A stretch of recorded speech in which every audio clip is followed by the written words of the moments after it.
जय श्री राधे, जय श्री कृष्णा। मुनीन्द्र वृंद वंदिते त्रिलोक शोक हारिणी प्रसन्न पत्र पंकजे निकुंज भूविलासिनी। बोलो राधा रानी की जय। मखेश्वरी क्रियेश्वरी सुधेश्वरी सुरेश्वरी त्रिवेद भारतीश्वरी प्रमाण शासनेश्वरी रमेश्वरी क्षमेश्वरी प्रमोद काननेश्वरी ब्रजेश्वरी ब्रजाधिपे श्री राधिके नमस्तुते। आज का विषय है सच्चे संत के लक्षण।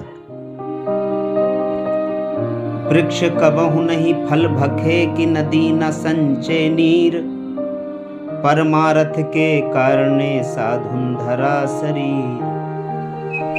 साधु कहो या संत कहो या सज्जन कहो, तीनों एक ही नाम है। ऋषि मुनियों ने, हमारे वेद पुराणों ने संतों की वास्तविक महिमा का गान किया। मनुष्य का जीवन 100 वर्ष का यूं ही बीत जाता है और वो दिन रात सच्चे संत के दर्शन करना चाहता है। सच्चे संत को ढूंढते ढूंढते कभी मथुरा, कभी काशी, कभी गया भटकता रहता है, लेकिन उसके जीवन में सच्चा संत नहीं आ पाता, और दैव संयोग से आ भी जाए तो वो पहचान नहीं कर पाता। तो भागवत में श्री सुखदेव जी महाराज राजा परीक्षित को कथा सुना रहे हैं, तो उन्होंने भी संतों की महिमा का गान किया कि जब देव ऋषि नारद की भेंट श्री व्यास जी से होती है तो श्री व्यास जी महाराज देव ऋषि नारद से कहते हैं कि प्रभु आप सच्चे संत हैं, आपके मिलन से हमारे मन की उत्कंठा समाप्त हो जाएगी, हमारे मन में चल रहा द्वंद्व समाप्त हो जाएगा। ऐसे ही श्री हनुमान जी जब लंका में गए तो उनके मन में भी द्वंद्व चल रहा था कि कोई सज्जन मिले, कोई संत मिले, क्योंकि संत के मिलने से हृदय में आनंद आ जाता है। संत के मिलन से तत्काल ही अघ का नाश हो जाता है और हमारे सारे कार्य हो जाते हैं। लेकिन ये सच्चा संत प्रभु की ही कृपा से मिलता है। बिनु सतसंग विवेक न होई, राम कृपा बिन सुलभ न सोई।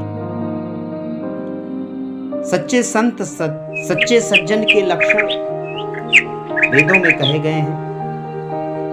तो उनमें श्री हनुमान जी ने जब विभीषण को सुना कि उसने राम राम कहा, राम राम, तो उन्होंने कहा कि भाई हो ना हो, ये जरूर सच्चा संत है, सज्जन है। संत के लिए बड़े बड़े बाल, सिर पे चोटी, सुंदर वेश नहीं चाहिए। श्री रामचरितमानस में गोस्वामी जी ने लिखा है उत्तरकांड में कि जाके नख सिख जटा विशाला, तेहि तापस प्रसिद्ध कलिकाल। तो कलिकाल की महिमा ऐसी ही है कुछ कि लोगों के दिमाग में एक इमेज क्रिएट हो गई है कि संत वही होता है जिसके बड़ी बड़ी जटाएं होती हैं, माला कंठी होती है, सुंदर पीले और काले लाल पीले वस्त्र होते हैं। ऐसा नहीं है। संत एक सरल कपड़ों में भी हो सकता है। संत हृदय होता है, सज्जनता हृदय में होती है, भक्ति हृदय में होती है, वस्त्रों से नहीं। अगर जो व्यक्ति वस्त्रों से ही संतों की पहचान करेगा वो ठग जाएगा, क्योंकि सीता जी का हरण भी रावण ने संत का वेश बनाकर ही किया था। राजा पृथु की यज्ञशाला में इंद्र संत का ही वेश, ब्राह्मण का ही वेश बना कर गया था। तो कहते हैं गोस्वामी जी कि संत बिटप सरिता गिरधरनी, पर हित हेतु सबन कह करनी। संत कौन है? जिसका जीवन वृक्षों के समान, नदियों के समान, पर्वत के समान और धरती माता के समान सहनशील होता है। धरती कितना सहती है, सरिता कितना सहती है, पर्वत कितना सहते हैं, वृक्ष कितना सहते हैं। हम उन्हें पत्थर मारते हैं और वृक्ष हमें उसके बदले फल देते हैं। धरती जो आधार देती है, जिस पर हम रहते हैं, चलते हैं, उठते बैठते, उसी पे हम थूकते हैं, मल मूत्र का त्याग करते हैं, लेकिन धरती माता कभी बुरा नहीं मानती। तो संत बिटप सरिता गिर धरनी और परहित हेतु सबन के करनी। जो परहित के लिए जीवन धारण करता है, परोपकार के लिए जीवन धारण करता है, वही संत है। सत सेवया दीर्घया ते जाता मई दृढ़मति ही, हित्वा वद्यमिमं लोकम गंता मज्जनातास्मि। श्रीमद् भागवत 1:6-24। देवऋषि नारद अपना पूर्व चरित्र बता रहे हैं और कह रहे हैं कि थोड़े समय के संतों की सेवा से मेरी मति दृढ़ हो गई।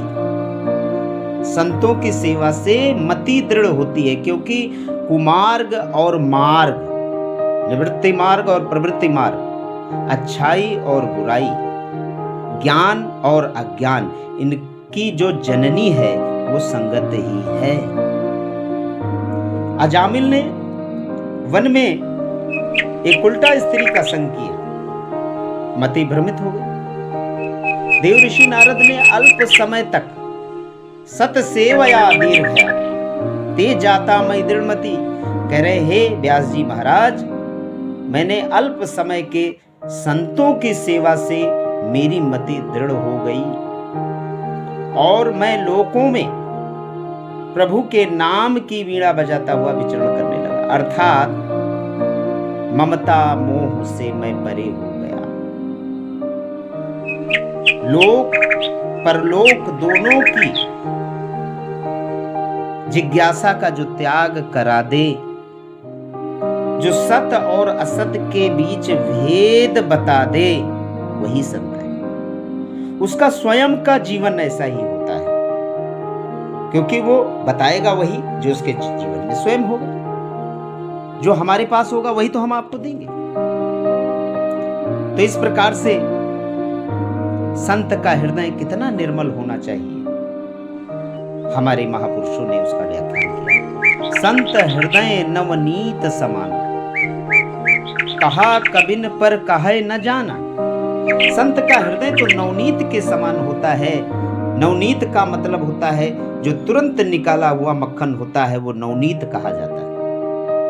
और जैसे ही उसको कढ़ाई पे रखा जाता है और नीचे से आंच दी जाती है, वो पिघल जाता है। निज परिताप द्रवय नवनीता, अपने ही ताप से वो द्रवित हो जाता है।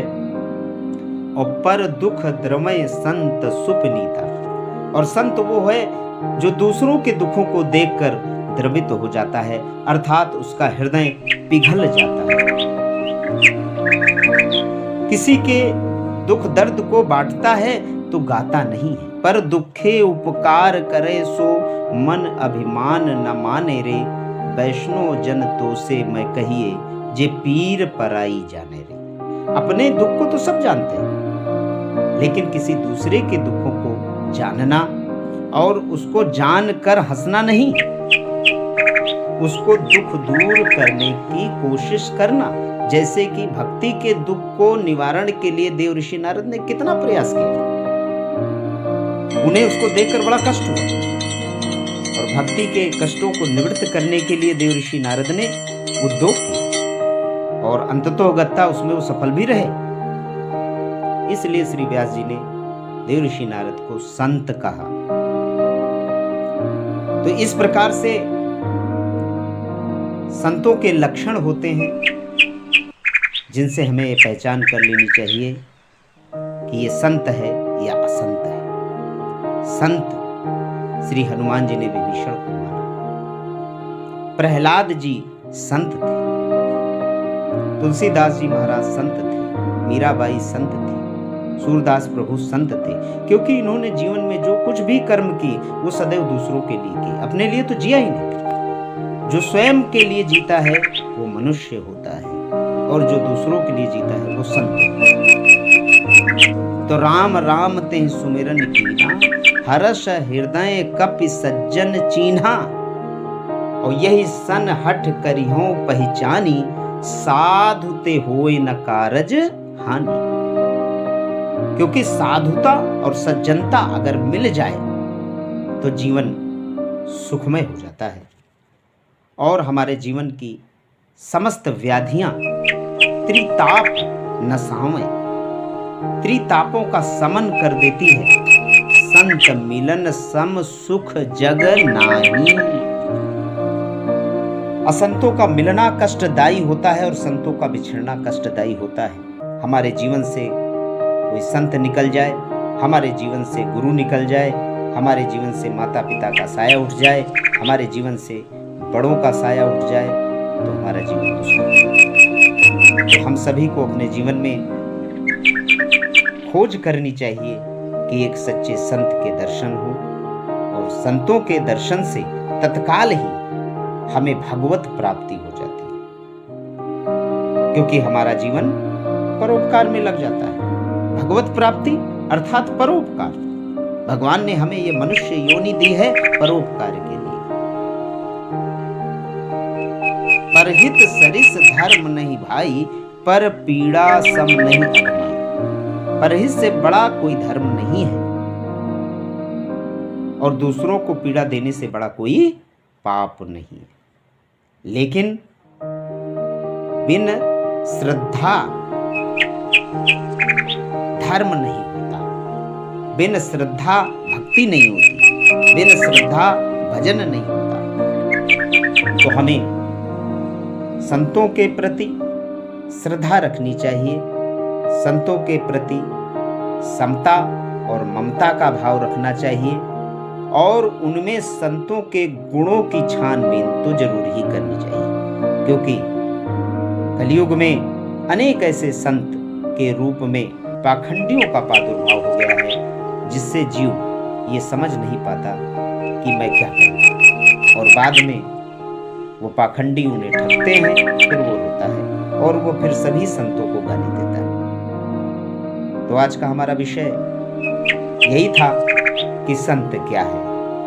तो हम सभी को अपने जीवन में संतों के दर्शन के लिए लालायित रहना चाहिए, क्योंकि संत एक क्षण में ही हमें भगवत मिलन करा देते हैं। तात स्वर्ग अपवर्ग सुख, धरिय तुलाय के अंग, तूल नताय सकल मिल, जो सुख लव सतसंग। बोलो सियावर रामचंद्र भगवान की जय, बोलो राधा रानी की जय। जय जय श्री राधे।